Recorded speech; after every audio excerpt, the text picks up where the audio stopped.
Vamos a hablar con el candidato a gobernador del Frente de Izquierda, Néstor Pitrola, quien el día de hoy se va a estar reuniendo con la FEB para abordar algunos temas que hacen a la situación de la educación bonaerense. Néstor, ¿cómo le va? José María Oficina lo saluda. Buen día, ¿cómo le va? Bien, gracias por atendernos. No, al contrario. Bueno, Néstor, no sé si es tan común que un candidato a gobernador se reúna con sectores que por ahí suelen estar en conflicto con la gobernación. Bueno, en el día de hoy estará reunido con la gente de la FEB. Bueno, lo más natural para el Partido Obrero y para el Frente de Izquierda es reunirnos con una organización sindical. Somos una corriente política que se referencia absolutamente en los trabajadores desde el punto de vista de su programa y de su alternativa de poder en su totalidad. Esto en primer lugar, así que para nosotros es un gusto reunirnos con uno de los grandes sindicatos docentes de la provincia de Buenos Aires. Y en segundo lugar, el tema de educación es un tema crucial. Es una herida viva en la provincia de Buenos Aires, ¿no? Y yo creo que hoy ha entrado de la peor manera en la agenda electoral, porque es casi un deporte de los candidatos que se disputan el poder, de los candidatos centrales, de Aníbal Fernández, de María Eugenia Vidal, de Massa y varios sus representantes, en particular de Narváez, han hecho un deporte en el ataque a los docentes. Sectores que de una u otra manera están vinculados a la responsabilidad de gobierno de los últimos 20 o 30 años en la Argentina, que han llevado a un retroceso a la educación pública, atacan a los docentes. Yo creo que lo han elegido como blanco para disimular sus propias responsabilidades en el retroceso general de la educación. Ahora, ¿no piensa también, Néstor, que a partir de este ataque, de este pedido el otro día de Sergio Massa, por ejemplo, de lo que tiene que ver con la falta de los docentes, la asistencia docente, ¿no será también porque una parte de la sociedad quiere escuchar esto? Bueno, eso puede ser. Usted sabe que, por ejemplo, Menem preparó las privatizaciones promoviendo una mayor decadencia de los servicios públicos bajo el control del Estado, y después hemos tenido el enorme robo de las privatizaciones en todos los sectores, energético y de todo orden. Entonces a veces se prepara una situación. A los docentes los empujan a la lucha, en primer lugar porque si usted no le paga el sueldo a una cantidad de miles de docentes cada mes en forma rotativa, usted los está empujando al conflicto. En segundo lugar, hay muchos más pérdidas de horas de clase por las deficiencias de infraestructura que por los paros docentes. En tercer lugar, el docente que es empujado al doble cargo es un docente que está en una situación de vulnerabilidad enorme, porque el docente debe ganar un sueldo digno, equivalente a una canasta familiar, digamos como cualquier trabajador en un cargo, no en dos cargos. Esto es una normalidad total que termina física y psicológica y psíquicamente con la integridad de los docentes.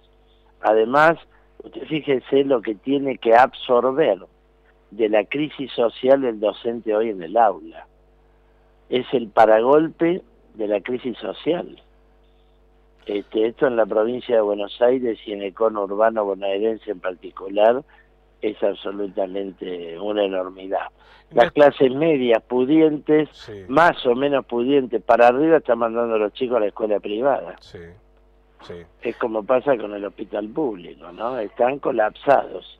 Néstor, y esto en este caso, si usted llega a la gobernación, más allá de las políticas, pero una de las políticas tiene que ser más presupuesto a la educación.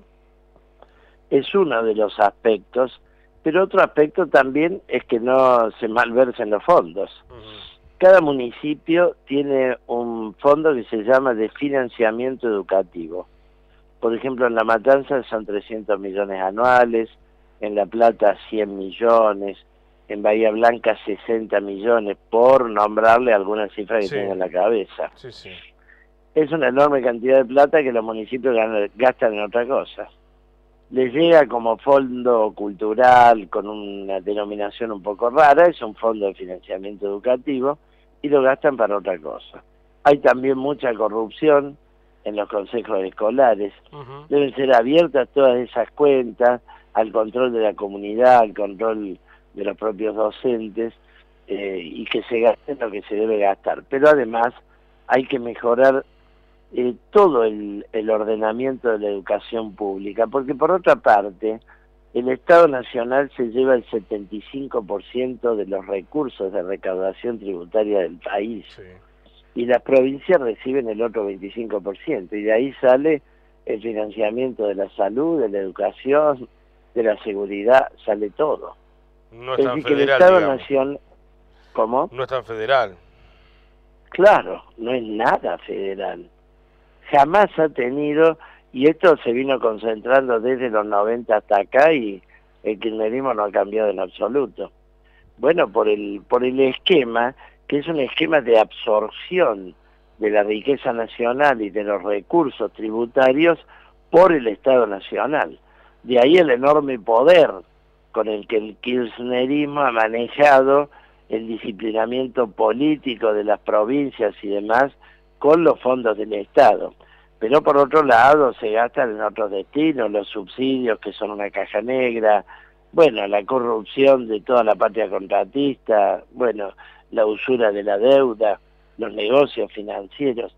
La administración del Estado Nacional tiene una característica marcadamente antiprovincial. Todo esto debe ser cambiado. Además, el sistema impositivo y demás, para financiar una jerarquización de la educación en todos los planos. Al docente se le quiere evaluar, no hay ningún problema.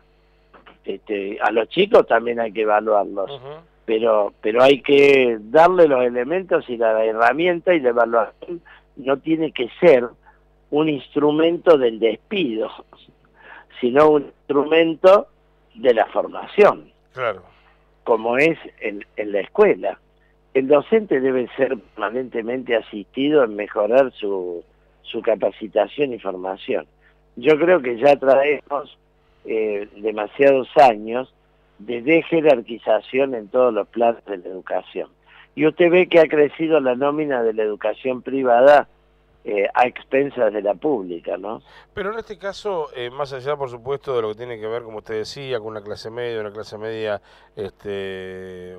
media baja, que por ahí también hace el esfuerzo para mandar a los chicos a la escuela privada, ¿no será también que por ahí los estados prefieren subvencionar escuela privada en vez de tener escuela pública, por lo que hace la cantidad de por ahí de jardines, de colegios que faltan en muchos lugares? Bueno, muy atinado lo suyo. Y eso supone un lucro privado intermedio. Efectivamente, otro aspecto del problema es todos los dineros que se destinan a subsidiar la educación privada, también a expensas de la educación pública. Bueno, y en esto es históricamente muy partícipe el aparato de la Iglesia Católica. Nosotros somos muy partidarios de la libertad de culto, pero en absoluto de que la Iglesia Católica tenga prerrogativas en el sistema educacional y en otros aspectos en lo que va creciendo la influencia.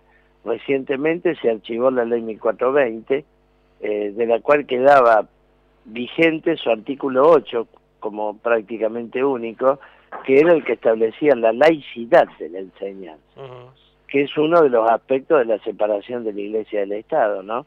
Estamos retrocediendo en todos los planos. Néstor, no cambio de tema. Estos días se viene hablando justamente de lo que tiene que ver con el debate presidencial. Ya ha dicho Daniel Scioli que no va a estar en este Argentina Debate. ¿Cuál es su opinión? Bueno, la de siempre. Estamos en la de siempre. Yo también quiero un debate de gobernadores. No puede ser. En la Argentina, lógico, y así tenemos un problema bárbaro, las fuerzas políticas emergentes que estamos disputando esta transición histórica que marca tan decididamente la crisis del peronismo y el radicalismo que nos han gobernado en los últimos 60 años. ¿Cómo vamos a emerger las nuevas fuerzas que reemplacen a quienes han fracasado en desarrollar la Argentina y en desarrollar al ser humano que vive en la República Argentina? ¿Cómo hacemos? Ellos dominan los medios de comunicación. ¿Por qué? Están los medios kirchneristas y están los medios antikirchneristas, grandes corporaciones. Sí. Dominan la TV pública, tienen los fondos de los estados para hacer publicidad, gozan del apoyo de grupos económicos, bueno, y a veces de dinero mal venido, como el caso del efedrín y tantos otros que se descubre que fueron a financiar la política, o el lavado de dinero de Niembro, el lado del macrismo. Entonces, claro que queremos los debates, porque es una forma de democratizar la política. Nos ponemos a debatir de igual a igual, está en ejercicio del gobierno y dispone el aparato del Estado con los que queremos disputar desde el llano, simplemente desde un programa político alternativo para la Argentina. Néstor, gracias por atendernos. No, al contrario, gracias a usted.